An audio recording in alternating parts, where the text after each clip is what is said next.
Video like जरूर कर लीजिए और ऐसे वीडियो लगातार फ्री में पाने के लिए चैनल को तुरंत सब्सक्राइब कर लीजिए और बेल आइकन को जरूर टैप कर लीजिए ताकि आगे भी सारे वीडियो आपको मिलते रहे। यूट्यूब में फॉलो करते हैं तो प्लीज ये वाला फ्री टेलीग्राम चैनल जरूर ज्वाइन कर लीजिएगा। सारे नोटिफिकेशन सारे अपडेट यहीं पे आते हैं, ध्यान रखिए।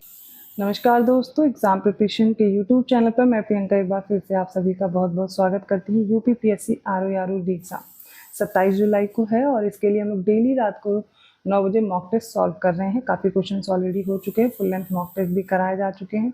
जो बच्चे न्यू हैं उनके लिए ये मॉक टेस्ट आप पहली बार सॉल्व करेंगे। जो बच्चे पहले से सॉल्व कर चुके हैं उनके लिए रिवीजन क्लास हो जाएगी। तो full length mock test available है, प्लेलिस्ट बनी हुई है, आप उन्हें देख सकते हैं। लेकिन रिवीजन करने के लिए मैं कुछ पार्ट में क्वेश्चंस को अपलोड कर रही हूँ और आपको क्या करना है, इन क्वेश्चंस को तो देखना ही है और इसके बाद आपके फुल लेंथ मॉक टेस्ट फिर से शुरू हो जाएंगे। इससे पहले जो भी बच्चे सॉल्व कर चुके हैं वो एक बार अपना स्कोर अब कमेंट करके ज़रूर बताएंगे कि आपकी किस सब्जेक्ट में गलती हो रही है। अगर वहाँ कहीं पे कमी हो रही है तो आप उनकी क्लासेस करके आप उस सब्जेक्ट को फिर से मजबूत कर लेंगे। जो बच्चे पेड कोर्स में इंटरेस्टेड हैं, ठीक है, पेड कोर्स में मतलब अभी भी टाइम है, 27 जुलाई के एग्ज़ाम में आपके पास थोड़ा सा समय बचा हुआ है और आपको लग रहा है कि अभी भी आपकी तैयारी पूर्ण रूप से नहीं हो पाई है, कोई कमी है, तो आप स्टडी फॉर सिविल सर्विसेज का कोर्स ज्वाइन कर सकते हैं। इस कोर्स को ज्वाइन करेंगे, इसमें आपको वीडियो रिकॉर्डेड सारी क्लासेस मिल जाएंगी जिसमें आपका करंट अफेयर कंप्लीट हो जाएगा। इसके लिए अदर कोई मैगजीन नहीं फॉलो करनी, जीएस के सारे सब्जेक्ट हो जाएंगे, यूपी एग्रीकल्चर सेंसस वगैरह, किसी के लिए भी टेंशन नहीं लेना है। और साथ में मॉक टेस्ट कराए जा रहे हैं, फुल लेंथ मॉक टेस्ट भी और सब्जेक्ट वाइज भी हैं। तो आप एग्जाम ओरिएंटेड ऐसे क्वेश्चन ज़्यादा से ज़्यादा हल कर पाएंगे जो एग्जाम में पूछे जाएं जैसे प्रश्न, और वहीं से आपको प्रश्न देखने को भी मिलेंगे। तो कोशिश कीजिए, अगर आप पेड कोर्स ज्वाइन कर सकते हैं तो आप उसको ज्वाइन करके अपनी तैयारी अभी से कंप्लीट रखिए और वहाँ पर जब आप पेपर सॉल्व करें तो कट ऑफ आसानी से क्वालिफाई कर सकें। जो बच्चे पेड कोर्स नहीं ज्वाइन कर सकते वो इस चैनल पर तो फॉलो करेंगे जो क्लासेस चल रही हैं। स्टडी फॉर सिविल सर्विसेज का मेन जो यूट्यूब चैनल है उसमें प्लेलिस्ट बनी हुई है, उसकी क्लासेस कर सकते हैं। और यूपीपीएससी 2025 का जो एग्ज़ाम होना है उसके लिए भी कोर्स अवेलेबल है, आप उसे भी ज्वाइन कर सकते हैं। तो अगर आपको कोर्स ज्वाइन करना है तो डिस्क्रिप्शन बॉक्स में मैंने नंबर प्रोवाइड किया है, आप उन पर कॉन्टैक्ट करके अपने कोर्स को परचेज कर पाएंगे। अन्य कोई इन्फॉर्मेशन चाहिए तो कमेंट करके पूछ सकते हैं। तो चलिए बिना देर के आज की क्लास स्टार्ट करते हैं। इसमें आपको डेली मॉक टेस्ट सॉल्व करने हैं और हाँ, जो क्वेश्चन डेली हो रहे हैं उनको पहले सॉल्व कीजिए और देखिए कहाँ पे गलती हो रही है, उसको आप नोट डाउन करते रहिए, शॉर्ट नोट्स प्रिपेयर कर लीजिए, एग्जाम टाइम में क्विक रिवीजन के लिए हेल्प करेंगे।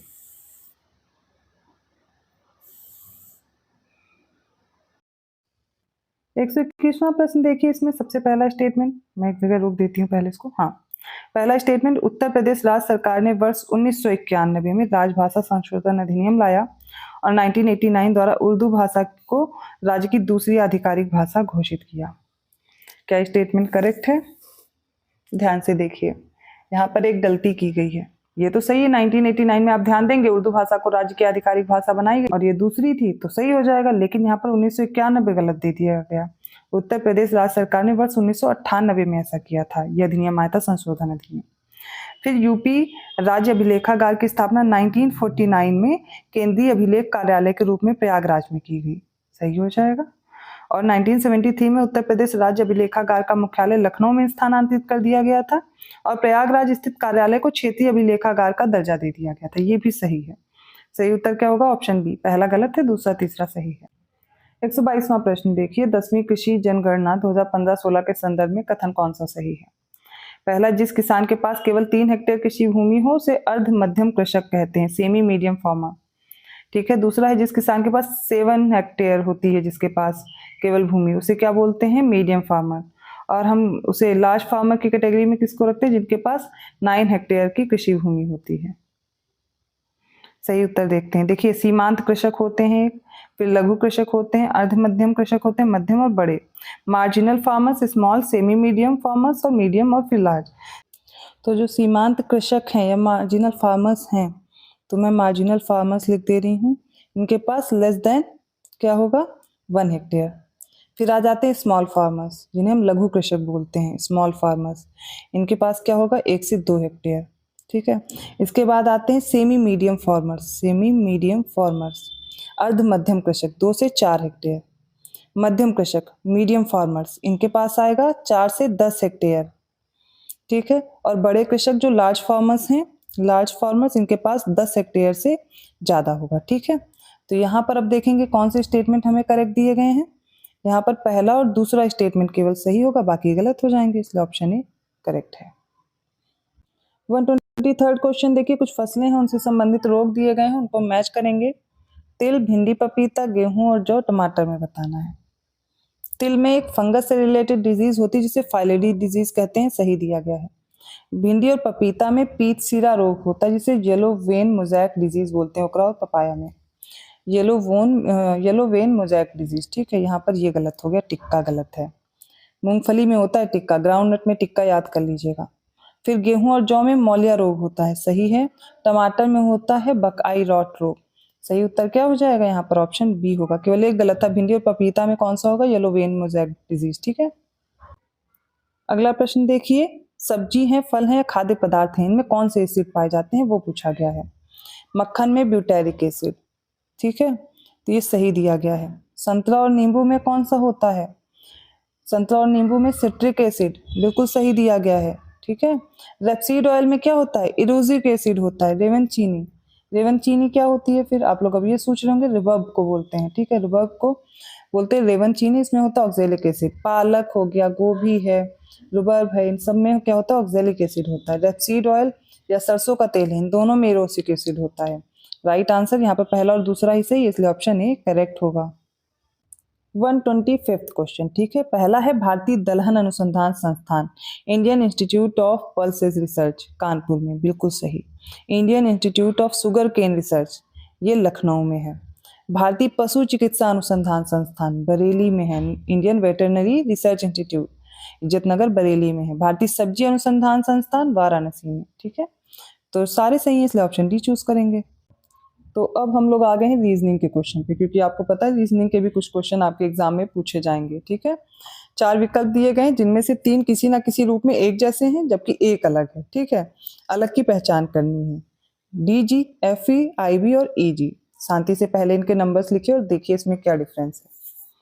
पहला क्या है? D G. तो डी जी में क्या है? 4 + 7, 7 4 कितना हो गया? 11। 4 + 7 = 11। एफ और ई, एफ 6 है, ई 5 है, इक्वल्स टू 11। आई 9 है और बी +2 11। ई क्या है? 5 है और जी कितना है? 7। 5 + 7 = 12। यही अलग है, बाकी सारे को ऐड करके कितना आ रहा है? 11 आ रहा है। इनकी प्लेस वैल्यू है ना, और ऑप्शन डी यहाँ पर सही उत्तर होगा, ठीक है। अब अगला देखते हैं 127th क्वेश्चन। इसमें आपको ये सीरीज दी गई है और बताना है कौन सा करेक्ट होगा, ठीक है।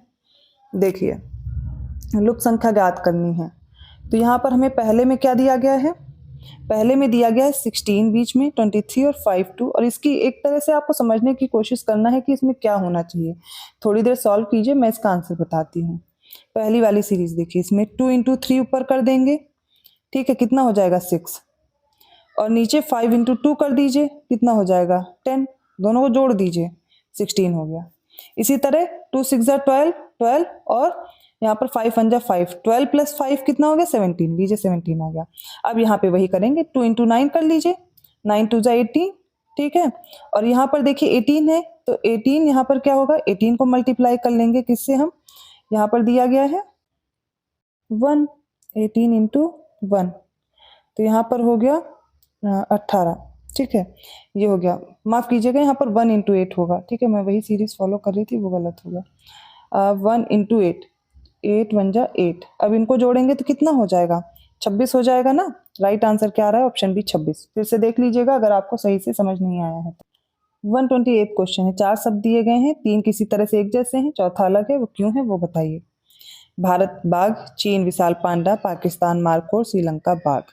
तो नेशनल एनिमल्स दिए गए हैं, आपको पता होना चाहिए। श्रीलंका गलत है, श्रीलंका यहाँ पर, तो श्रीलंका का क्या है? हाथी है, बाकी सबके सही दिए गए हैं। 129th क्वेश्चन देखिए। अब तो प्रस्तुत विकल्प में क्या दिए गए हैं? कुछ एक समान है, बाकी देखेंगे क्या एक समान। तो सैडल पीक जैसे राष्ट्रीय उद्यान कहाँ पर है? अंडमान निकोबार में है। तो मॉलिंग राष्ट्रीय उद्यान कहाँ पर है? इजी है, अरुणाचल प्रदेश में। ऑप्शन ए करेक्ट होगा। अब ये याद होता तो आपको आ जाता।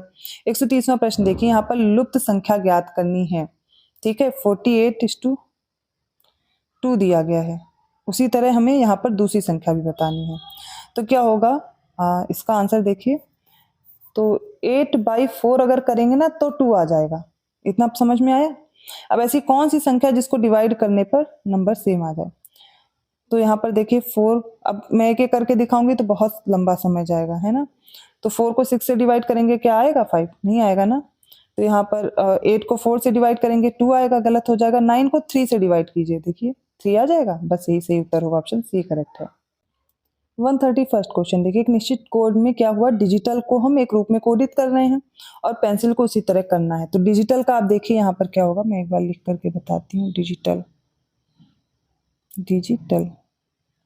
डी का 4 हो गया, आई का 9 है, जी का 7 है, आई का 9 है और टी का 20 हो गया, ए का 1 हो गया और एल का 12 हो गया। अब देखिए इन्हें कैसे कोड किया गया, हमें पहले 20 दिया गया है। सबसे पहले यही सोचिए कि यहाँ पे 20 कैसे बनेगा, 20 नंबर कैसे लाएं।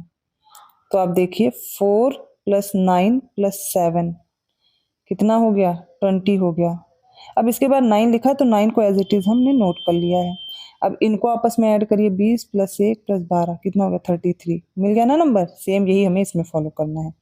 तो अब देखिए पेंसिल को कैसे करेंगे, तो पेंसिल में हम क्लीन कर दे रही हूँ मैं, जिससे यहाँ पे स्पेस मिल जाएगा, ठीक है।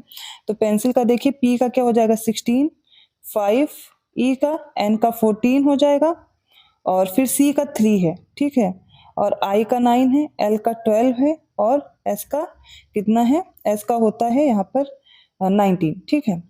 अब देखिए इनको ऐड करिए, 3 इधर से ऐड कर लीजिए, 3 इधर से, इसको एज इट इज लिख लीजिए। इनको ऐड करेंगे कितना आएगा, 35, यहाँ पे 3 और इनको ऐड करेंगे तो हो जाएगा 40, ठीक है। 35 340 किस में दिया गया, ऑप्शन बी करेक्ट होगा। अगला क्वेश्चन देखिए, अगले प्रश्न में पूछा गया है, ये जो आकृति दी गई है, फिगर दिया गया है, इसमें बताना है कितने त्रिभुज हैं, कितने ट्रायंगल्स हैं। देखिए इसका सही उत्तर क्या हो जाएगा, यहाँ पर एक ये हो गया, एक ये हो गया, एक ये नीचे दिख रहा होगा छोटा सा, 3 है, बाकी ये वाला नहीं है, इसको ना काउंट कर लीजिएगा, ठीक है। इसका राइट आंसर क्या हो जाएगा, ऑप्शन सी, 3 है केवल। अगला क्वेश्चन देखिए, क्यूब में हमें बताना है यहाँ पर कौन सी संख्या आएगी, ठीक है। पहले वाले पासे में 6 4 2 दिया गया है, सेकेंड में 4 2 और 5 है, ठीक है। तो दो साइड सेम है, उसके बाद हमें बताना है। इसका सही उत्तर देखिए क्या हो जाएगा, हमसे यहाँ पर पूछा गया है। तो यहाँ पर जो लुप्त संख्या है ये कैसे निकालेंगे, देखिए 6 का अपोजिट 5 होगा, 2 का अपोजिट 1 होगा और 4 का अपोजिट 3 हो जाएगा। इस प्रकार इसका सही उत्तर क्या हो जाएगा, ऑप्शन ए यहाँ पर 1 आएगा। 134 क्वेश्चन देखिए, मिरर इमेज पूछी गई है। देखिए इसको मिरर में लगाएंगे तब भी इसमें मुझे नहीं लगता कोई चेंज आएगा, और इसलिए इसका सही उत्तर ऑप्शन ए हो जाएगा। अगले प्रश्न की ओर बढ़ते हैं। यहाँ पर पूछा गया है, देखिए प्रस्तुत विकल्पों में से वो संख्या चुननी है जो श्रृंखला के प्रश्न चिन्ह के स्थान पर आएगी। बी डी के बाद एच जे दिया गया है तो क्या होना चाहिए, तो बी और डी और एच जे। तो यहाँ पर देखिए बी डी एच और जे, ठीक है। बी के बाद यहाँ पर एच का डिफरेंस क्या है और डी के बाद यहाँ पर जे का डिफरेंस क्या है, ठीक है। उसी प्रकार हम इसको सॉल्व करेंगे। तो बी के बाद डी का +6 हो रहा है, यहाँ पर भी +6 हो रहा है। अब इसी प्रकार हम यहाँ पर क्या करेंगे, यहाँ पर जो सीरीज दी गई है इनके अकॉर्डिंग अगर हम चेक करेंगे तो एन वी टी यू और टी वी, जब हम लॉजिक बनाएंगे तो इसमें क्या होगा, यहाँ पर 12 हमें ऐड करना पड़ेगा। तो h + 12 कितना हो जाएगा, h 8 होता है, 12 जोड़ेंगे तो t हो जाएगा और फिर इसमें 12 और जोड़ेंगे तो कितना हो जाएगा, v हो जाएगा। टी वी हमें किस में दिया गया है, वो ऑप्शन सी करेक्ट होगा। एक और मैं तरीका बता दे रही हूँ इसका करने का, क्या है, तो बी के बाद देखिए एक का गैप करके डी आ गया है और एच के बाद एक का गैप करके जे आ गया है, एच आई जे, और बी के बाद बी सी और बी सी डी, ठीक है। नंबर्स भी लिख करके 2 के बाद ये 4 आ गया, एच 8 है, ठीक है, एच 8 है और फिर इसके बाद जे क्या हो जाएगा 10। 2 का डिफरेंस है आप देख रहे हैं। यहाँ पर एन के बाद वी, टी के बाद यू और टी के बाद वी और एन के एम में देखेंगे क्या डिफरेंस है। एन 14 है और वी से इसका बहुत ज़्यादा डिफरेंस है। टी यू में केवल एक ही का डिफरेंस है, टी और वी में इसमें 2 का डिफरेंस है, ठीक है। यही हमारा राइट आंसर है। एन और एम में केवल एक का डिफरेंस है, ये भी एक लॉजिक है, ऐसे भी आप इसको सॉल्व कर सकते हैं। 136 क्वेश्चन देखिए, अगर 33 + 26 15 है तो फिर 24 + 15 = 11 है, मतलब ये 2 सीरीज दी गई हैं और बताना 42 + 26 क्या होगा। इसको समझिए, लगाने की कोशिश कीजिए, मैं इसको पहले बताती हूँ।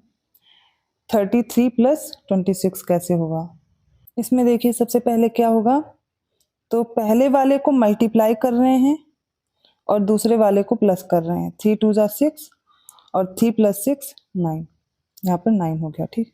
इसी प्रकार यहाँ पर 2 2 1 जा 2 हो जाएगा और 5 + 4 हो जाएगा 9, 2 + 9 = 11, यहाँ पर 6 + 9 = 15। इतना समझ में आया। अब इसी तरह तीसरे वाले में करेंगे, क्या करेंगे 4 + 2 मतलब 4 2 ज़ा 8 हो जाएगा। पहले वाले में क्या कर रहे थे मल्टीप्लाई, दूसरे वाले में ऐड कर रहे थे 6 + 2 8 88। तो 88 8 + 8 कितना हो गया 16, 8 + 8 16, ये आंसर है। 88 ना लगा दीजिएगा, ऑप्शन बी सही होगा। 137 क्वेश्चन है, निम्नलिखित शब्दों में से कौन सा शब्द अंग्रेजी शब्दकोश में तीसरे स्थान पर आएगा? योक, यार्ड, यूथ और जॉनी। देखिए इसको हम आंसर निकालेंगे सबसे पहले कैसे, तो y के बाद a आता है और a, इसमें नंबरिंग करके भी निकाल सकते हैं लेकिन मैं सिंपल तरीका बता रही हूँ।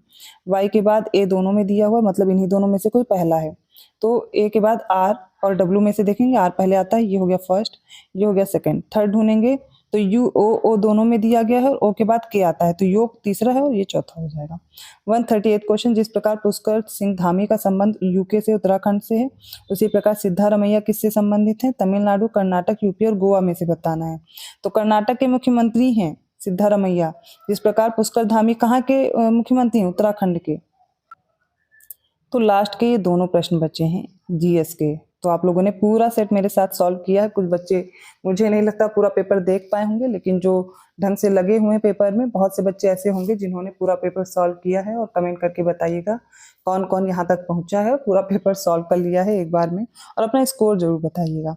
139 क्वेश्चन है, यदि अंक 2 और अंक 3 को आपस में बदल दिया जाए तो निम्नलिखित समीकरण क्या बनेगा? अगर देखिए बदलेंगे तो क्या हो जाएगा, 8/2 इंटू 19 + 15 - 3। सॉल्व कर लीजिए, यहाँ पर 4 हो जाएगा ना, इंटू 19 कर देंगे और यहाँ पर +15 - 3 हो जाएगा।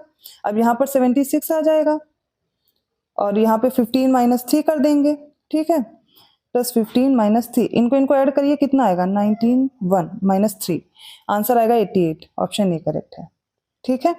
देखिए जिसको भी लग रहा है थोड़ा जल्दी हो रहा है, प्लीज वीडियो आप स्लो करके देख लीजिएगा, दोबारा रिपीट कर लीजिएगा, क्योंकि वरना क्लास बहुत लंबी होगी और फिर आप लोग यही कहने लगेंगे मैम बहुत लंबी क्लास है, ठीक है। तो 140वां प्रश्न, ये लास्ट क्वेश्चन है, ध्यान से देखिए। गलत इसमें क्या दिया गया इन संख्याओं में? 26, 16, 12, 11 और 13 दिया गया है, ठीक है। देखिए इसमें क्या गलत है। तो 26 को 2 से डिवाइड करेंगे 13 आएगा, 26 को डिवाइड करेंगे 2 से तो आ जाएगा 13 + 3 16 हो गया, 16, यहाँ पे 16 आ गया। अब इसी तरह 16 को 2 से डिवाइड करो, आ जाएगा 8, और इसमें इसका +4 कर दो, कितना हो जाएगा 12, ठीक है। तो ये आ गया यहाँ पर 12। अब देखेंगे 3 के बाद 4 ऐड किया है, पहले 3 ऐड किया था, अब 4 ऐड किया है। अब देखो आगे क्या किया है, हर संख्या को अपने से आधा कर रहे हैं, ठीक है। आधा करने के बाद उसमें पहले 3 जोड़ा है, फिर 4 जोड़ा है। अब उसके बाद अगली संख्या देखते हैं, 12 को 2 से डिवाइड करो, 6 आ गया, 6 में 5 ऐड कर दो, 11 हो गया, 11 दे दिया गया। अब 11 को आधा करो तो 5.5 हो जाएगा, और इसमें क्या करना, अब 6 जोड़ेंगे ना, 6 जोड़ेंगे तो कितना आ जाएगा 11.5। कहीं दिया गया है? नहीं दिया गया, यही गलत हो गया। तो यहाँ पर कौन सी संख्या गलत दी गई है हमें? वो दी गई है 13। यहाँ पर 13 नहीं आनी चाहिए थी, यहाँ पे क्या आना चाहिए था 11.5 आना चाहिए था। तो राइट आंसर यहाँ पर क्या होगा, ऑप्शन डी होगा। तो जीएस का ये टेस्ट आज यहीं समाप्त होता है। कैसा लगा आपको टेस्ट, आपका क्या स्कोर रहा, कमेंट करके ज़रूर बताइए। और वीडियो अच्छा लगा तो प्लीज़ लाइक जरूर कीजिए, चैनल को सब्सक्राइब भी कर लीजिएगा। ऐसे ही आपको डेली टेस्ट सीरीज मिलती रहे तो ज़्यादा से ज़्यादा शेयर कीजिए। जो भी बच्चे इसकी पीडीएफ प्राप्त करना चाह रहे हैं, ठीक है, क्योंकि उसको सॉल्व करने में फिर ईजी रहेगा आपको। अगर क्वेश्चन एक साथ मिल जाएंगे, प्रैक्टिस भी आप कर पाएंगे। और कोर्स ज्वाइन करना चाहते हैं, अगर आपके क्वेश्चन ज़्यादा गलत हो रहे हैं तो इसके लिए आप स्टडी मटेरियल ले सकते हैं। स्टडी फॉर सिविल सर्विसेज का ये नंबर दिए गए हैं आपके सामने, इन नंबर्स पे कांटेक्ट कीजिए। व्हाट्सएप मैसेज माफ कीजिएगा और कॉल, क्योंकि लगातार बोलते बोलते क्या हो रहा है ना कि जो मैं वर्ड्स बोली हूँ थोड़ा इनकरेक्ट से हो जा रहे हैं, प्रोनाउंसिएशन गलत हो जा रहा है। तो व्हाट्सएप मैसेज या कॉल कीजिएगा, उससे इन्फॉर्मेशन ले सकते हैं।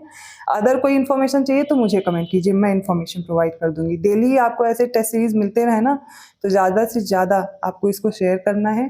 कमेंट करके भी बताइएगा कैसा लगा। कहीं पे भी कोई गलती है या कुछ नहीं समझ आ रहा है, कमेंट करके बोलिएगा, मैं फिर से समझा दूंगी, क्योंकि किसी भी क्वेश्चन में कंफ्यूजन ना रह जाए और वहाँ पे एग्जाम में वो आपके लिए दिक्कत करे। तो ये भी आप मुझे बताइएगा। ऐसे ही नए मॉक टेस्ट के साथ मिलती हूँ अगली क्लास में। धन्यवाद।